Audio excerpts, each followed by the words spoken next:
Everyone, welcome to the show today. I have a very tricky, very loaded question that I'm going to try to answer for you today, which is, should you buy a house with a significant other that you're not married to?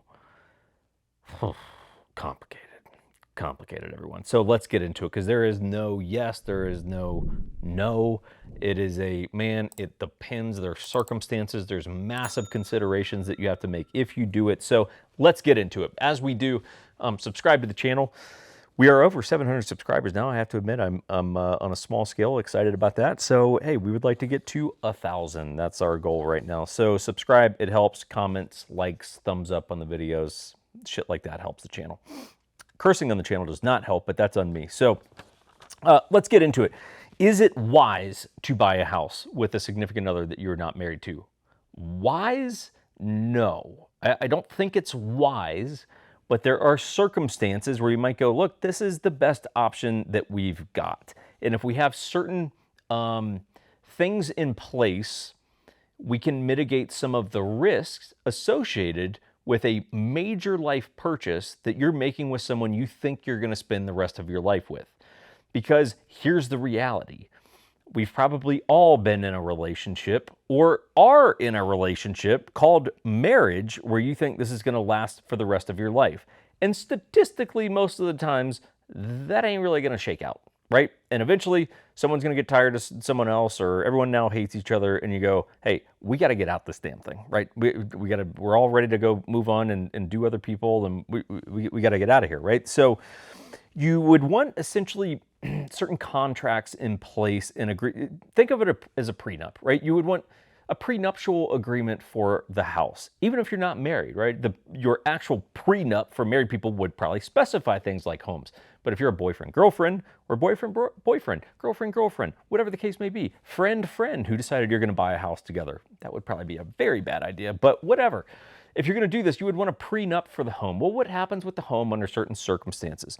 Some of the things that you would need to, well, here's a couple options. Option one, within the relationship, does one person have the finance and the credit to be able to buy the home, and then the other person pays rent? Okay, that would be the cleanest way to do it. The problem with that is that if both people are either needed to be on the loan, or both people aren't necessarily needed to be on the loan, but both want ownership, they want the investment, then my option one doesn't really work, because one person's getting all the equity, they're getting all the upside, someone else is getting stuck with a rent bill, right? So there's no financial upside unless you put into some sort of contract that, hey, if you pay rent for a certain amount of time, eventually you will have an equity stake in the house.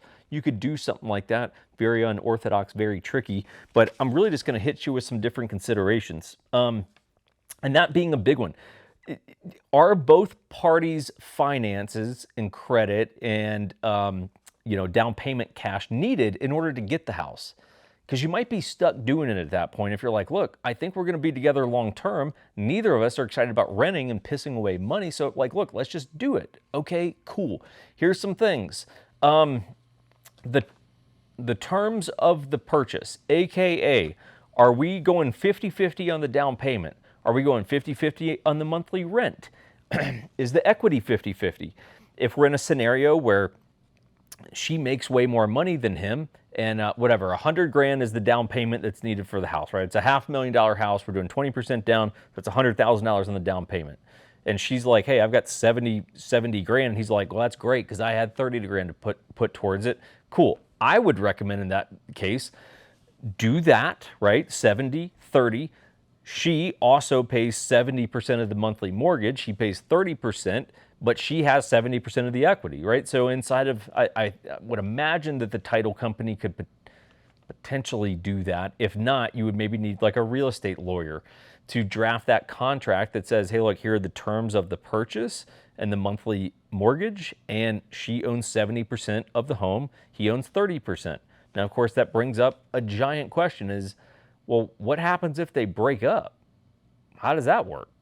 And again, not easy. I've been through this with a couple clients, and it's very, very tricky. So the two most likely ways that you would handle that breakup, and therefore the breakup of the home, one, which would be the easiest route, and probably what I would recommend, sell the house, cash out, everyone gets their share of it, everyone moves on, right? So, hey, look, we agree, we're going to sell this house, and I'm going to take 70% of the proceeds. You're going to take 30% of the proceeds per the terms of the agreement, right?